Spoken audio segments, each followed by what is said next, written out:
Espiritu Santo. Amen. Sumainyo ang Panginoon. At sumaiyo rin. Mga kapatid, sa pasimula po ng ating pagdiriwang ng banal na misa, upang tayo maging marapat makibahagi, aminin natin ang ating mga kasalanan. Inaamin ko sa makapangyarihang Diyos at sa inyo mga kapatid, na lubha ako nagkasala sa isip, sa salita at sa gawa at sa aking pagkukulang. Kaya isinasamo ko sa mahal na Birheng Maria, sa lahat ng mga anghel at mga banal, at sa inyo mga kapatid na ako'y panalangin sa Panginoong ating Diyos. Kaawan tayo na makapangyarihang Diyos, patawarin tayo sa ating mga kasalanan at patnubayan tayo hanggang sa buhay na walang hanggan. Amen. Amen.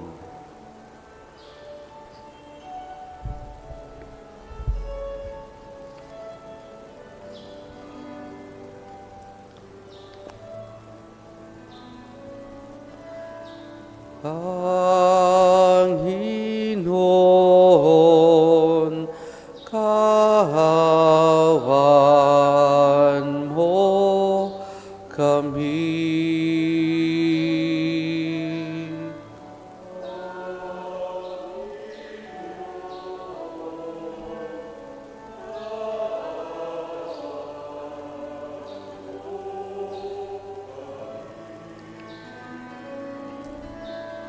Kristo, kahawan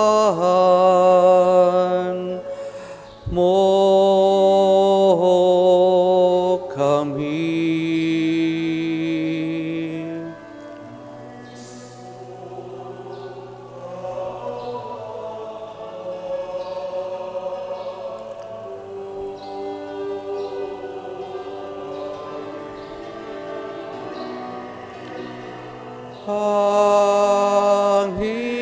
Panginoon, kahawan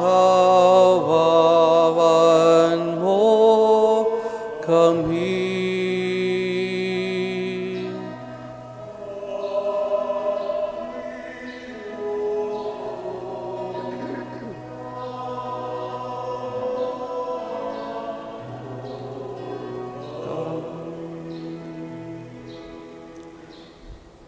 Manalangin tayo.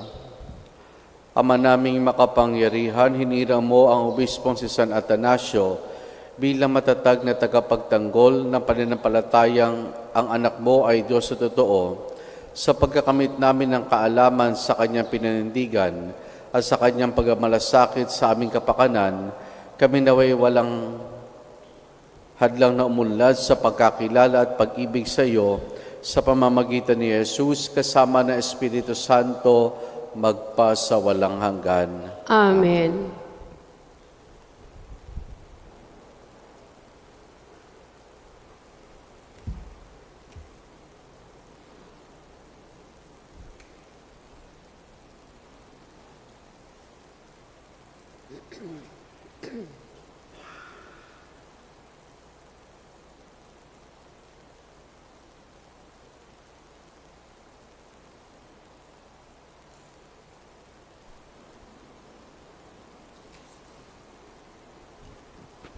Ang salita ng Diyos mula sa aklat ng Gawa ng mga Apostol.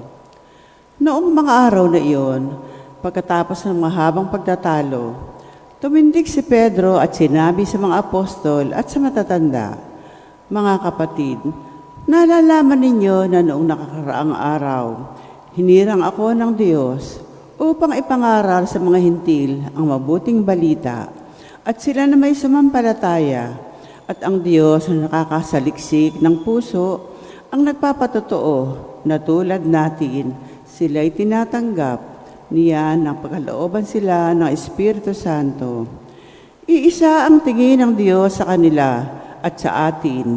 Nililinis din niya ang kanilang puso sapagkat nananalig sila kay Jesucristo. Bakit ba marunong pa kayo sa Diyos? Ba't ninyo pinapapasan sa mga alagad ang isang dalahing mabigat na hindi natin napasan? Ni ang ating mga magulang Sumasampalataya tayo at naliligtas sa pamamagitan ng kagandahang loob ng Panginoong Hesus. Gayon din naman sila. Tumahimik ang buong kapulungan.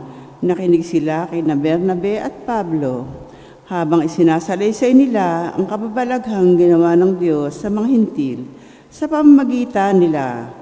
Pagkatapos, si Santiago naman ang nagsalita, "Mga kapatid, pakinggan ninyo ako." Katatapos pa lamang isalaysay ni Simon ang unang pagkakatawag ng Diyos sa mga hintil upang sila rin ay maging bayan niya ayon sa hula ng mga propeta. Pagkatapos nito ay babalik ako at muli kong itatayo ang bumagsak na tahanan ni David. Muli kong ibabangon mula sa kanyang pagkakaguho upang ang Panginooy hanapin ng ibang tao ng lahat ng bansang tinawag ko upang maging akin. Ganon ang sabi ng Panginoon na nagpahayag ng mga bagay na ito mula pa noong una. Kaya't ang pasiya ko'y huwag nating ligaligin ang mga hintil na lumalapit sa Diyos. Sa halip, sulatan natin sila na huwag kakain ng anumang inihahandog na Diyos-Diyusan. Huwag makikiapid, huwag kakain ng hayop na binigti at dugo. Sapagkat mula pa noong unang panahon, ang kautusan ng Moises ay binabasa sa mga sinagoga tuwing araw ng pamamahinga at ipinangangaral ang kanyang salita sa bawat bayan. Ang salita ng Diyos. Salamat sa Diyos. Salmo, sa lahat ay ipinahayag gawa ng poong nagligtas. Sa lahat ay ipinahayag gawa ng poong nagligtas. Purihin ng Panginoon, awitin ng bagong awit. Panginooy papurihan nitong lahat sa daigdig. Sa lahat ay ipinahayag gawa ng poong nagligtas. Awitan ng Panginoon, ngalan niya ay purihin. Araw-araw ang ginawang pagliligtas ay banggitin. Kahit siya ay ipahahayag na ang puon ay dakila, sa madla ay ipahahayag ang dakila niyang gawa. Sa lahat ay ipinahayag gawa ng poong nagligtas. Panginooy siyang hari sa daigdig ay sabihin, sanlibutan ay matatatag na kahit ito ay ugain. Sa paghatol sa nilikha, lahat ay pantay-pantay sa paningin. Sa lahat ay pinahayag gawa ng poong nagligtas.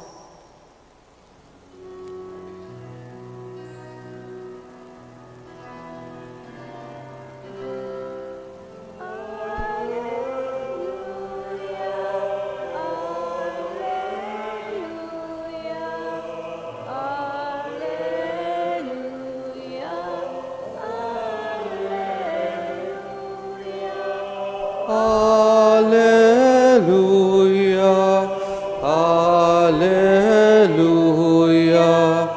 alleluia, alleluia.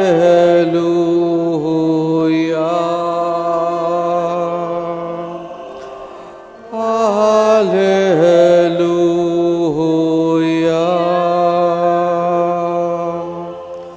Sumainyo ang Panginoon. At sumayo rin. Ang mabuting balita ng Panginoon ayon kay San Juan. Papuri sa iyo, Panginoon. Noong panahong iyon, sinabi ni Jesus sa kanyang mga alagad, kung paanong iniibig ako ng Ama, gayon din naman iniibig ko kayo. Manatili kayo sa aking pag-ibig. Kung tinutupad ninyo ang aking mga utos, mananatili kayo sa aking pag-ibig. Tulad ko, tinutupad ko ang mga utos ng aking Ama at ako'y nananatili sa kanyang pag-ibig. Sinasabi ko sa inyo mga bagay na ito upang makahati kayo sa kagalakan ko at malubos ang inyong kagalakan. Ang mabuting balita ng Panginoon. Pinupuri ka namin, Panginoong Hesukristo. Magandang umaga po sa ating lahat. Magandang umaga po naman. Sa patuloy nating pagkinig sa mga bahagi ng Ebanghelyo ayon kay San Juan, ang tagpo sa Ebanghelyo ay naganap pa rin nung sa mga huling pananalita ng ating Panginoon at natawag nating bahagi ng farewell discourse ng Panginoon. At isa sa mga habilin ng Panginoon sa kanyang mga alagad ay gayon din sa bawat isa sa atin ay manatili sa kanyang pag-ibig. Ang manatili sa pag-ibig ng ating Panginoon. Kung tignan po natin, ano bang ibig sabihin ng pag-ibig ng Panginoon? At paano tayo mananatili dito? Ano bang pag-ibig? Ang pagmamahal ng Diyos.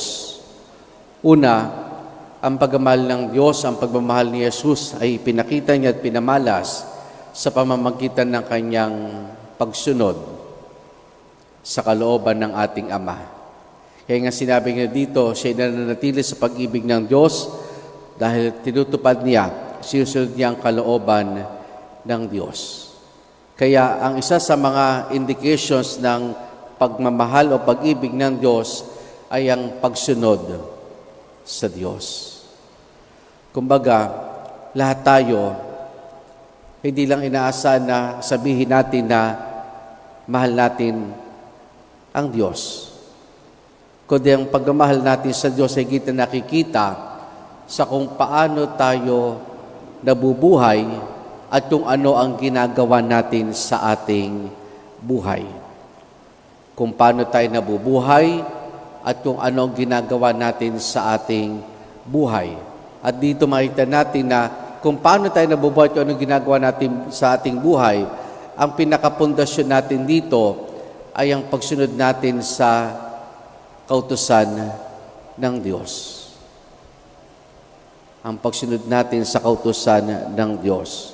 Na kung paanong sa ating mismong karanasan, halimbawa po sa loob ng pamilya, isang tanda ng pagmamahal ng mag-asawa, ng mga anak sa kanilang mga magulang, ay ang kanilang mabuting pagsusunuran sa isa't isa. Alam naman natin sa mga magulang, ayon ng mga magulang na mga anak nila ay hindi sumusunod sa kanila. Ang mga magulang kapag hindi sumusunod ng mga anak, minsan ay, sabihin natin, nagagalit. Minsan ay naiirita, minsan ay naiinis. Kung bakit? Sapagkat nakita dito mga magulang yung kahalagahan ng pagsunod sa loob ng pamilya. Kaya isa sa mga tanda ng pag-ibig ng Diyos ay ang kandaang sumunod. Pangalawa, ang pagmamahal ng Panginoon ay ang tinatawag nating redeeming love. Pagmamahal na nagliligtas. Kumbaga ito'y pagkakataon para sa atin na maranasan ang kanyang pagmamahal sa pamamagitan ng pag-ako sa ating mga nagawang pagkakasala na tanging makapagpapatawad sa ating mga kasalanan na nagawa, walang iba kundi ang ating Panginoon. Redeeming love, pagmamahal na nagliligtas, pagmamahal na nagdadalisay sa bawat isa sa atin. Ang pagmamahal na ito ay nagligtas hindi lamang sa mga Hudyo, kundi sa lahat ng tao. Kaya nga sa ating pong unang pagbasa mula sa mga gawa ng mga apostol, ay ngayon ay kanilang kinaharap isa sa mga kontrobersya sa ating unang kinaharap ng simbahan sa kasaysayan nito.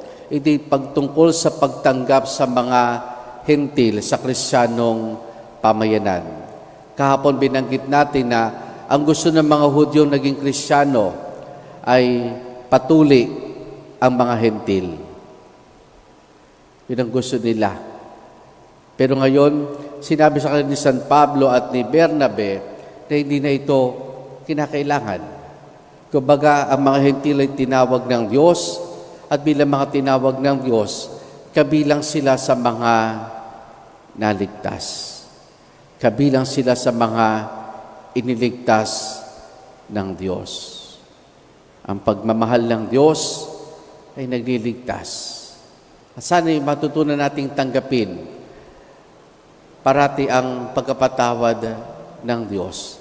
At maranasan natin ang kanyang habag, ang kanyang awa, lalo tigit sa sakramento ng kumpisal. Ang pag-ibig ng Diyos ay sumusunod, ang pag-ibig ng Diyos ay nagliligtas. Ang pag-ibig ng Diyos ay sakripisyo. It is a sacrificial love. At ito'y napatunay at pinakita mismo ng ating Panginoon na ihandog, ialay, sakripisyo ng Diyos ang ating Panginoon sa Kristo ang kanyang sariling buhay.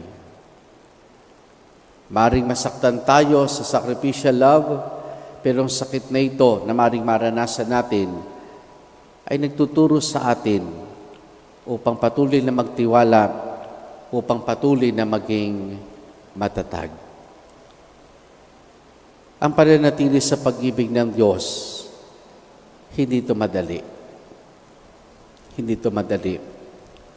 Pero ito'y nagbibigay ng buhay sa bawat isa sa atin. Amen.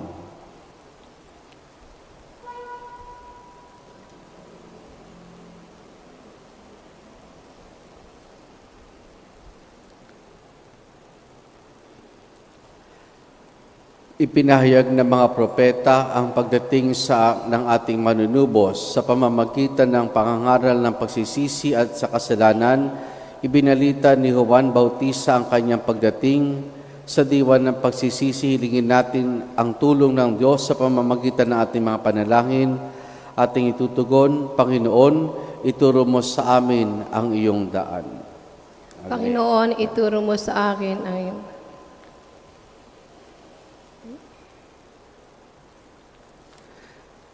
Sinabi ni Kristo, kung mananatili kayo sa akin at pamamalagi sa inyo ang mga pananalita ko, hingin ninyo ang anumang loobin ninyo at magkakagayon sa inyo.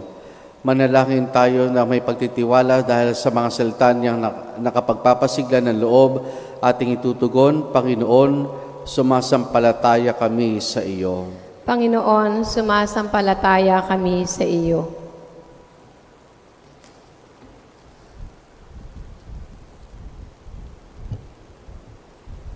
Ang ating simbahan naway maging isang tunay na pamayanang namumunga ng pag-ibig at kapayapaan. Manalangin tayo sa Panginoon. Panginoon, sumasampalataya kami sa iyo. Ang mga hindi sumasampalataya naway makakilala sa Diyos sa pamamagitan ng pag-iibigan ng mga Kristiyano. Manalangin tayo sa Panginoon. Panginoon, sumasampalataya kami sa iyo. Ang mga mag-asawa na may maging tapat sa kanilang pag-ibig sa isa't isa na nagpapatunay sa kanilang pananampalataya bilang Kristiyano, manalangin tayo sa Panginoon. Panginoon, sumasampalataya kami sa iyo. Ang mga may sakit na may maging matatag sa kanilang pananampalataya at manatiling kaisa si Jesus kahit sa kanilang pagdurusa. Manalangin tayo sa Panginoon. Panginoon, sumasampalataya kami sa iyo. Ang mga lumisan na sa buhay na ito, naway magdiwang ng walang katapusang sa tahanan ng Diyos sa langit. Manalangin tayo sa Panginoon. Panginoon, sumasampalataya kami sa iyo. Diyos na aming Ama, dinggin mo ang aming mga panalangin at puspusin mo ang aming mga puso na iyong pag-ibig upang makapamoy kami sa parang kalugod-lugod sa iyo. Hinihiling namin ito sa pamamagitan ni Jesus na aming Panginoon. Amen. Amen.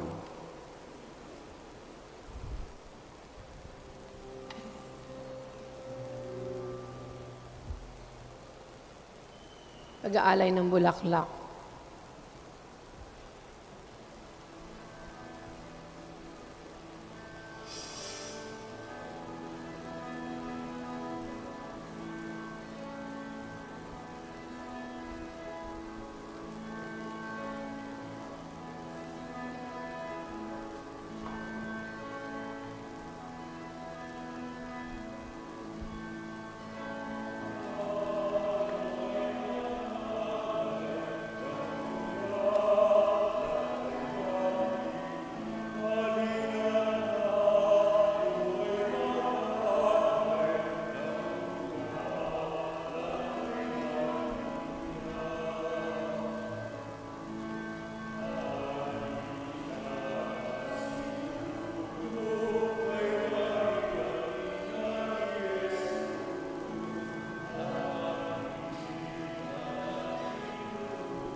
nagmamahal sa'yo.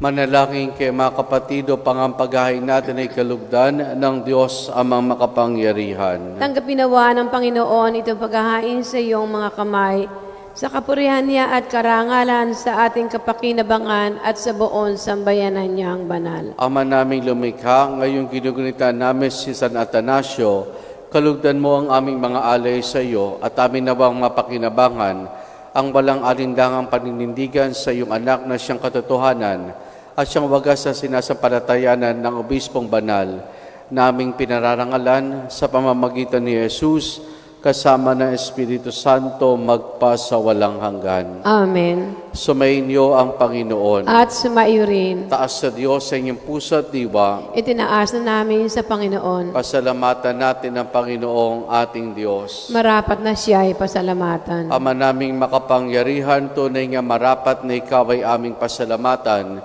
sa pamamagitan ni Jesus na aming Panginoon. Kayong si San Atanasio ay pinararangalan sa pamumuhay niyang totoong uliran at pagiging maasahan sa panunungkulan. Kaya si Jesus na maasahan sa katapatan ay niyahayag sa pangasiwa sa sambayanan. Ang malasakit na mga ulirang tagapangasiwa noon ay nagpapatuloy magpahanggang ngayon sa mga panalangin kanilang iniukol kaysa ng sambayan mong dito ay natitipon.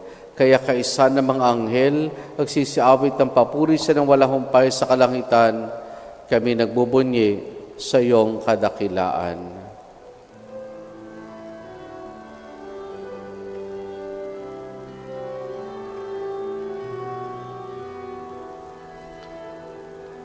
Santo, Santo, Santo, Panginoong Diyos, napupuno ang langit at lupan, kadakilaan mo. Hosana, Hosana, Hosana sa kaitaasan. Hosana, Hosana, Hosana sa kaitaasan. Pinagpala ang naparirito sa ngalan ng Panginoon. Hosana, Hosana, Hosana sa kaitaasan. Hosana, Hosana, Hosana sa kaitaasan. Ama naming banal, ikaw ang bukhal ng tanang kabanalan. Kaya sa pamamagitan ng iyong Espiritu, gawin mong banal ang mga kaloob na ito upang para sa amin, maging katawan at dugo ng aming Panginoong Hesukristo. Bago niya pinagtiis ang kusang loob na maging handog, hinawakan niya ang tinapay, pinasalamatan kaniya, pinaghati-hati na yon.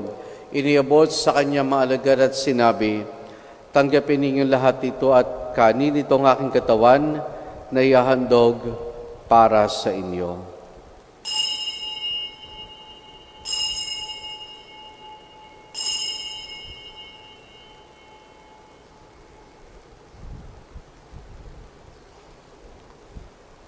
Gayun din naman nung matapos ang hapunan, hinawakan niya ang kalis. Muli kanyang pinasalamatan. Iniabot niya ang kalis sa kanyang maalagad at sinabi, tanggapin ninyo lahat ito at inumin itong kalis ng aking dugo ng bagot wala hanggang tipan. Ang aking dugo na ibubuhos para sa inyo para sa lahat sa kapagpapatawad ng mga kasalanan. Gawin ninyo ito sa pag-alaala sa akin.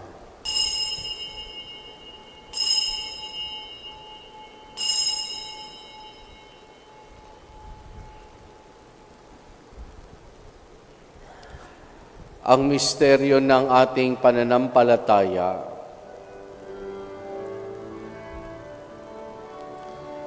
Si Kristo ay gunita gawain, sarili ay inihain, bilang pagkain inumin,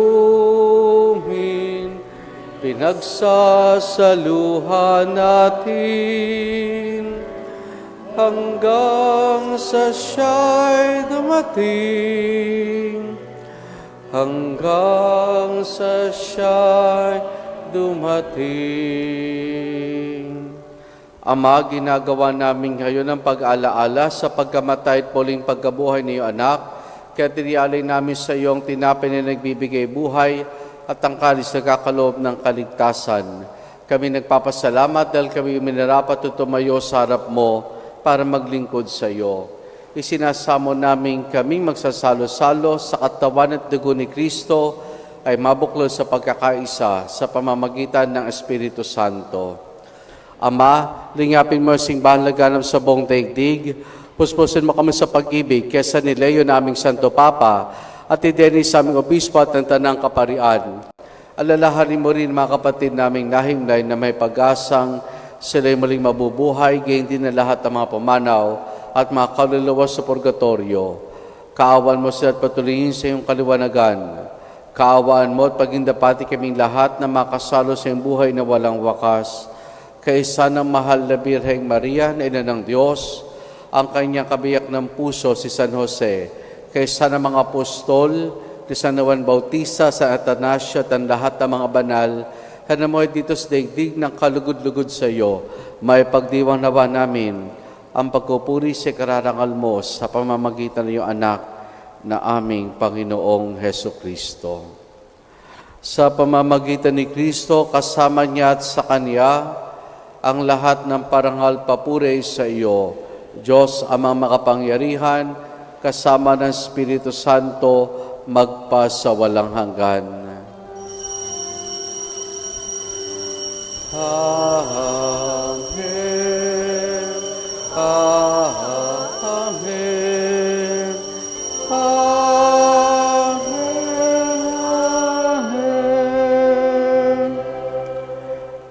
Sa tagubilin man nakagagaling na utos sa turo ni Jesus na Panginoon natin na Diyos, ipahayag po natin ng lakas loob.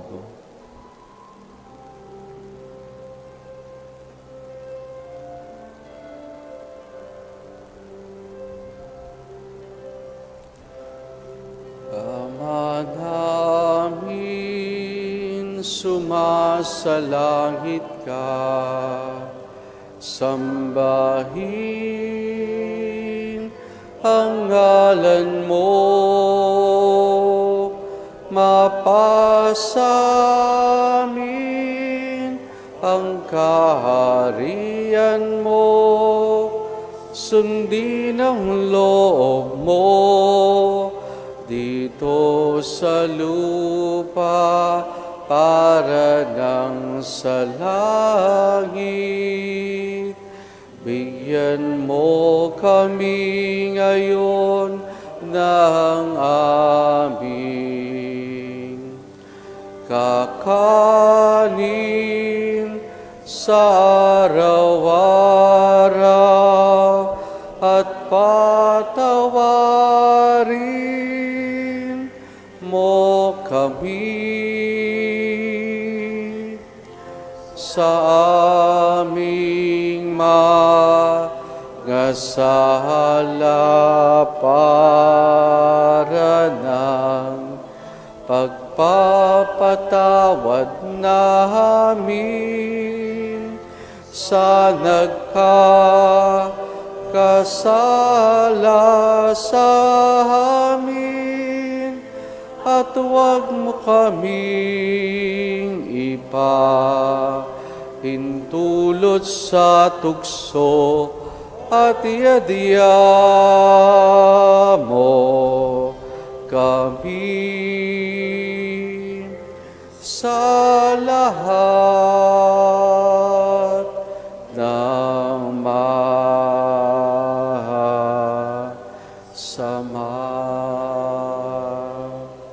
Hinihiling namin kay Media sa lahat ng masama, pagkalooban ng kapayapaan, araw-araw iligtas sa kasalanan, at iliyos lahat ng kapahamakan, samantalang aming masayang pinananabikan ang dakilang araw ng pagpapahayag ng tagapagligtas naming si Jesucristo. Sapagkat iyo ang kaharian at ang kapangyarihan at ang kapurihan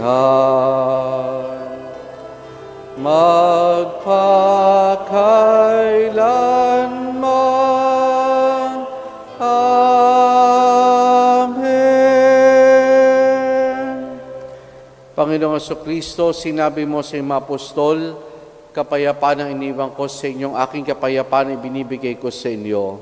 Tunghayan mo ang aming pananampalataya at huwag ang aming mga pagkakasala. Pagkalooban mo kami ng kapayapaan at pagkakaisa ayon sa iyong kalooban, kasama ng Espiritu Santo magpa sa walang hanggan. Amen. Ang kapayapaan ng Panginoon ay lagi nawang sumainyo. At sumayo rin. Mga kapatid, maghangad at magbahagi po tayo ng kapayapaan ni Jesus sa isa't isa. Peace be with you po.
Narito si Jesus, ang kordero ng Diyos. Siya nagali sa mga kasalanan ng sanlibutan.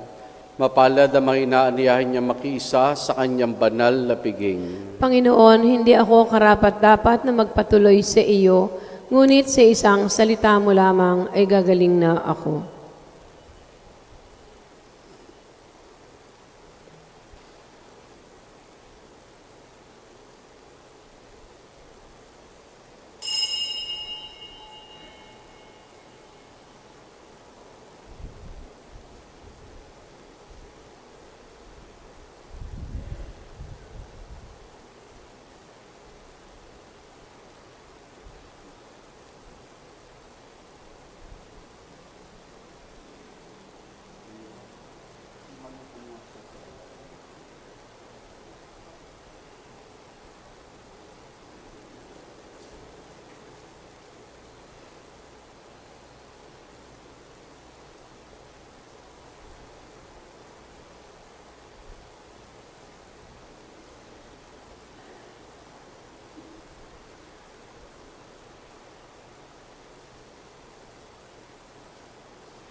nga maghanap na lang ng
manalangin tayo.